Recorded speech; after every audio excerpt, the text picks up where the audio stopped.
राज्यात आज नगरपालिका निवडणुकीचे निकाल लागणार आहेत. आपल्यासोबत बुलढाण्याचे शिवसेनेचे फायरब्रँड आमदार संजय गायकवाड आहे. भाऊ, आज निकालाचा दिवस आहे, काय सांगाल? अभूतपूर्व मेजॉरिटी बुलढाणेकर निवडून देणार आहेत.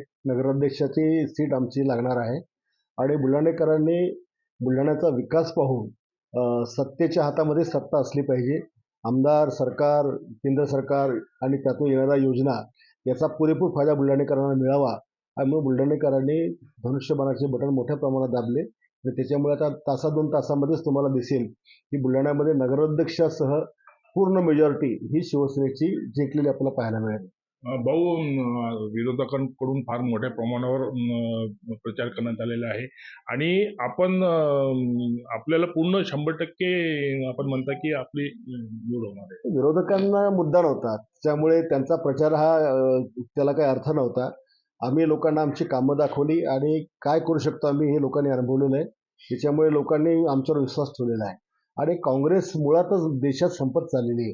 काँग्रेसला मतदान करून किंवा काँग्रेसचा उमेदवार विजयी करून या बुलढाणा शहराचं वाटोळं या लोकांना आमच्या बुलढाणेकरांना करायचं नव्हतं, सत्यानाश शहराचा करायचा नव्हता आणि त्याच्यामुळे त्यांनी काँग्रेसकडे पाठ फिरवली. वास्तविक पाहता काँग्रेसला मतांच्या तुलनेमध्ये काँग्रेसचं पारडं जड होतं, पण परंपरागत काँग्रेसच्या मतदारांनीच त्यांना नाकारलं. भारतीय जनता पक्षाचा उमेदवार जो काही उपऱ्या होता त्याला भारतीय जनता पक्षाच्या लोकांनी नाकारलं आणि त्याच्यामुळे तो सगळा कल विकासाकडे गेला आणि म्हणून आमचा विजय निश्चित आहे. भाऊ, महाराष्ट्रामध्ये काय परिस्थिती आहे? महाराष्ट्रामध्ये भारतीय जनता पक्ष हा 1 नंबरला राहील. शिवसेना आमची जी आहे ही नंबर 2ला त्या ठिकाणी राहील. मोठ्या प्रमाणामध्ये राज्यामध्ये यश आम्हाला मिळेल आणि या यशाचा फायदा आम्हाला ग्रामीणच्या ज्या निवडणुका होणार आहेत, पंचायत समिती, जिल्हा परिषद त्याला देखील होईल आणि महापालिकांना देखील होईल. महापालिकांमध्ये तुम्हाला अपेक्षित जागा भाजप देईल का? हे देईल ना. ज्यावेळेला चर्चा होते तर समाधानकारक तडजोडी होतील आणि आमच्या ज्या जिंकणाऱ्या जागा आम्ही मागतोय त्या मिळतील आम्हाला. आता या निवडणुकीमध्ये अनेक ठिकाणी भाजपासोबत तुमची युती झालेली नाही आणि तुम्ही भाजपाच्या विरोधात लढलेला आहे. आगामी काळामध्ये याचा काय परिणाम होईल? नाही, आता स्थानिक कार्यकर्त्यांचा आग्रह असतो आणि या लेवलला बुलढाणा जर म्हणाल तर आम्ही भाजपच्या विरोधात लढलोच नाही, आम्ही उपऱ्यांच्या विरोधात लढलो. परंतु महाराष्ट्रभर जे चित्र आहे की भाजप, शिवसेना, राष्ट्रवादी एकमेकासमोर उभे ठाकले, पण ते आफ्टर इलेक्शन ते आता सगळे एकत्र येतील.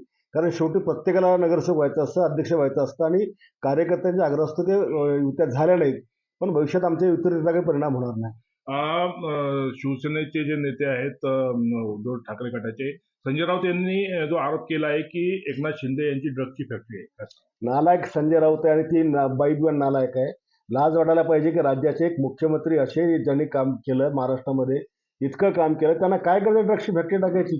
एक महाराष्ट्राचा राजा म्हणून त्यांनी काम केलं, उदारमनाने उदारमताने सगळ्यांना मदत केली आणि असे फालतूचे आरोप करून हा संजय राऊत आणि ती बाई या दोघांना काही जराशा लाजा शर्मा वाटत नाही कोणावर काय आरोप करा म्हणून. नक्कीच हे होते आपल्यासोबत शिवसेनेचे फायरब्रँड आमदार संजय गायकवाड, ज्यांनी या नगरपालिकांच्या निवडणुकीबाबत लोकशाहीची चर्चा केली आहे. संदीप शुक्ला, लोकशाही मराठी, बुलढाणा. लोकशाही मराठी ऐका, पहा, जागरूक रहा.